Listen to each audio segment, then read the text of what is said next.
കടുത്ത വേനലിന് ശേഷം മെയ് അവസാനത്തോടെ കാലാവസ്ഥാ നിരീക്ഷണ കേന്ദ്രം പ്രവചിച്ചു ഇക്കുറി മഴ കനക്കും.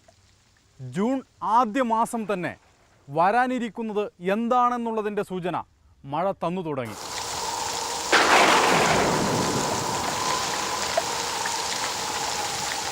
ജൂലൈ മാസം 20-ാം തീയതിക്ക് ശേഷം കേരളം ഇതുവരെ കണ്ടിട്ടില്ലാത്ത ദൃശ്യങ്ങൾ കണ്ടു തുടങ്ങി.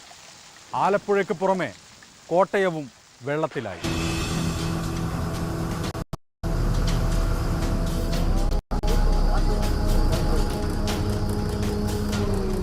ആലപ്പുഴ നഗരത്തോട് ചേർന്ന് തന്നെയുള്ള എന്ന് പറയാവുന്ന വലിയകരി പാടശേഖരത്തിന്റെ നടുവിലാണ് ഞാനിപ്പോൾ നിൽക്കുന്നത്.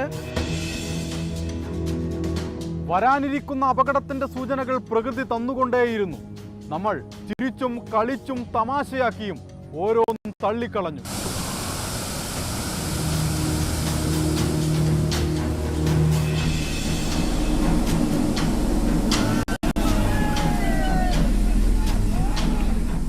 വയനാട് വെള്ളത്തിനടിയിലായി.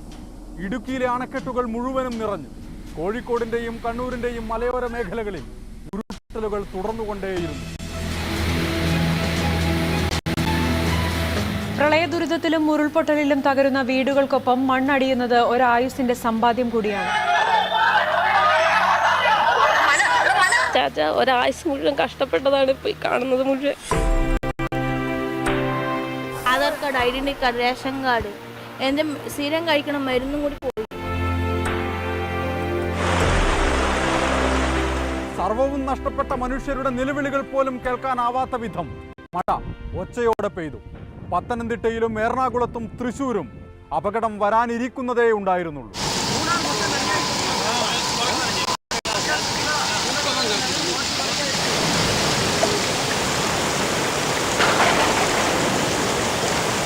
ഓഗസ്റ്റ് മാസം എത്തിയപ്പോൾ മഴയുടെ രൂപം വീണ്ടും മാറി.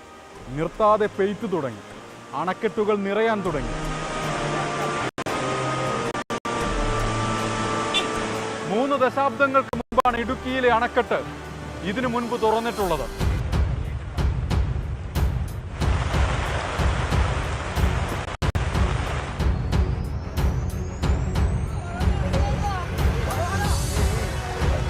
ചെറുതോണി, പെരിയാർ തീരങ്ങളിലെല്ലാം ജാഗ്രതാ നിർദ്ദേശം നൽകിയിരിക്കുകയാണ്. ചെറുതോണി ഡാമിന്റെ 5 ഷട്ടറുകളും തുറന്നു കഴിഞ്ഞു.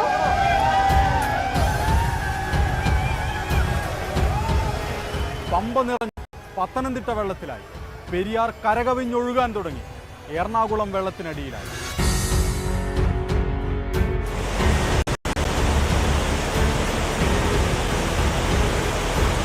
ചാലക്കുടിയും ഇടുക്കിയും പൂർണ്ണമായും ഒറ്റപ്പെട്ടു.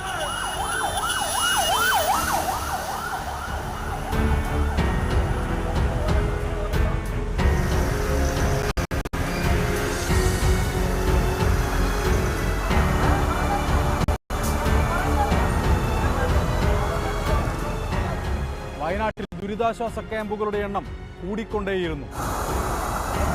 പാലക്കാട് ജില്ലയിൽ പലയിടത്തും നിർത്താതെ ഉരുൾപൊട്ടലുകൾ തുടർന്നു.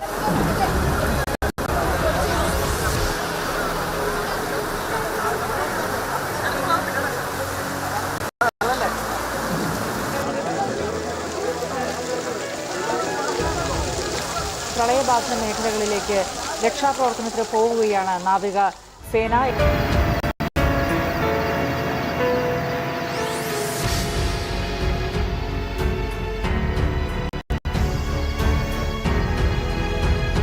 വയനാടും പാലക്കാടും എറണാകുളവും തൃശൂരും ഇടുക്കിയും പത്തനംതിട്ടയും ഒറ്റപ്പെട്ട തുരുത്തുകളായി.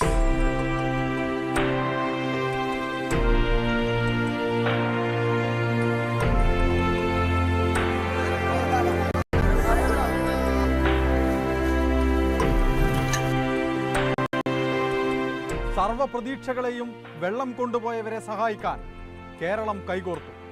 കേന്ദ്രസേനയും സഹായവുമായെത്തി.